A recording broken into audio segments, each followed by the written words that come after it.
Jacob Zuma is awaiting his fate. The head of the NPA, Shaun Abrahams, says he'll possibly inform former President Zuma today on whether he'll face corruption charges.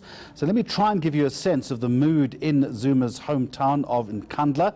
eNCA's Thubelihle Vilane is there for Newsday. Thuba, good afternoon to you. First of all, again, you're in a slightly more remote location than Pretoria or Cape Town. Do we have any sense as to whether there's been communication between Shaun Abrahams' office and former President Zuma, or are we simply unaware of this? Oh, yes, good afternoon, Jeremy. We're coming to you from Nkandla, just behind me here, it's the house of the former President Jacob Zuma. We were here a few hours ago, and when we arrived, from our sources, we managed to find that indeed the former president is here at his house here. And we managed to get a few community members who were around the area here, and we spoke to them. Mainly of them are saying that they are very disappointed in the manner in which the former president is being treated. They went on even saying that if these charges are going to be reinstated, they might cause problem here in the area, more especially in KZN. But indeed, people around this area are very angry about the decision, even though it's not yet announced. But they are saying that if NPA is going to go ahead with prosecuting the former president, it might cause problems.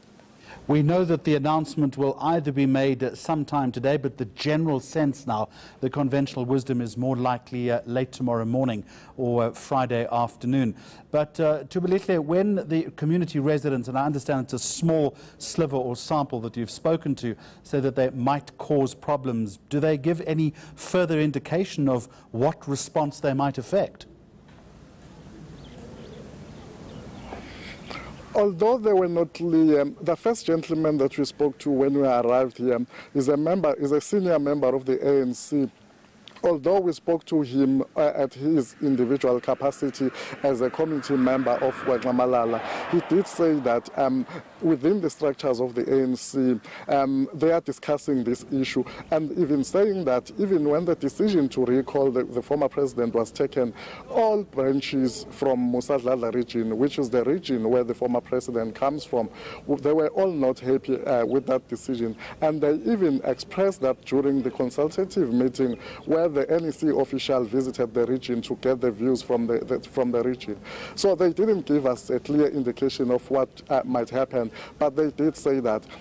For example, when we had our first interview with the gentleman I'm talking about, many people came, wanted to do the interview. We were surrounded by many people who wanted to have their voices heard in regards to this matter, and they say that even the elders, there was one elderly woman that we spoke to saying that President Zuma did a lot of things in as far as development is concerned in this area. She even mentioned that when she came into this area around early 60s, she had no water and electricity, but now due to the commitment by former president, they now have all those things in the area. Just finally, I'm wondering to myself whether former President Zuma is visible in the community, or is that security cordon around Nkandla fairly tight?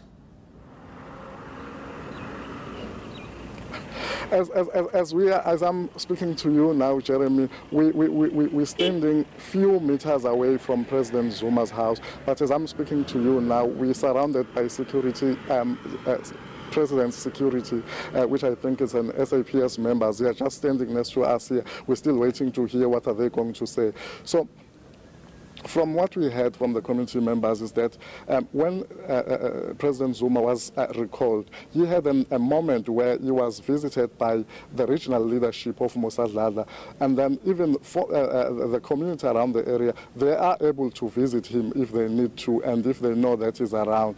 So they can feel that he's here, and they're saying that they are happy that they've accepted that he has been recalled, but now they want to spend time with him here. They're not going to accept that he might go to jail. All right, live in Nkandla for Newsday, eNCA's Thubelihle Vilane. Thank you very much indeed. We are